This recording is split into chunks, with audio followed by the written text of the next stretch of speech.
My એમ જ blog, કારણ કે આઈ નો અત્યારે છે ને હાંજ થયેલી છે એટલે તમે લોકો બધા એમ જ વહેલા હશો, તો મેં વિચાર્યું કે એમ જ બ્લોગ બનાવી લેવું. તો મેં અત્યારે ગયેલી હતી શૂટ માટે અને આટલી બ્યુટીફુલ રેડી થઈને તમને લોકોને એવું લાગે કે મેં ડેટ માટે ગઈ હતી. નો, મેં ડેટ માટે નથી ગઈ ગાઈઝ. મને એ બધું ઇન્ટરેસ્ટ જ નથી એ બધુંમાં.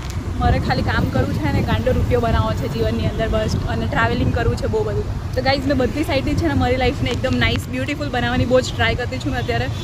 સો અત્યારે મારો પીક ટાઈમ છે તો હું એ પીક ટાઈમની અંદર ગ્રો કરી લઉં, મેં એવું વિચારેલું છે.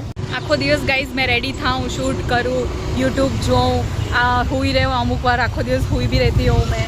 પછી પોતાના માટે જમવાનું બનાવું ગાઈઝ, કપડાં ધોઉં, વાસણ ધોઉં, બધું જ કરું, મેં ખાઈશ. તો આ બધુંથી મને થોડીક ખુશીઓ મળે. ખુશી તો નહીં મળે, કામ કરવાનું તો કોને પસંદ હોય યાર. આ સૂરજ દાદા મારી પાછળ આવી ગયા. તો ગાઈઝ આઈ રહ્યો મારો એમ જ વ્લોગ છે. અત્યારે હું તમને થોડુંક આણંદ વિદ્યાનગરના રોડો બતાવી દઉં, સોરી મોટા બજાર સાઈડ. અને અહીંયા બાલાજી આઈસ્ક્રીમ દેખાઈ ગઈ, યાર મને ખાવાનું મન થઈ ગયું, પણ અત્યારે હું નથી ખાવાની. કંટ્રોલ, ભૂમિ કંટ્રોલ, કારણ કે અત્યારે આપણે શૂટ પર છીએ.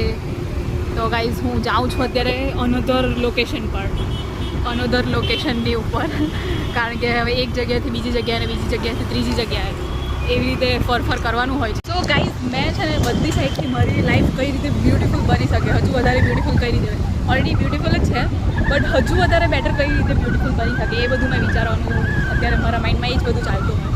તો યસ, તમે લોકો બી ગાઈઝ તમારી લાઈફને બ્યુટીફુલ બનાવો, કામ કરો, મહેનત કરો, પૈસા કમાવો. Yes, by guys. અને મારો એમ જ વ્લોગ ગાઈઝ લાઈક કરજો, શેર કરજો, કમેન્ટ કરજો અને સબસ્ક્રાઈબ કરજો.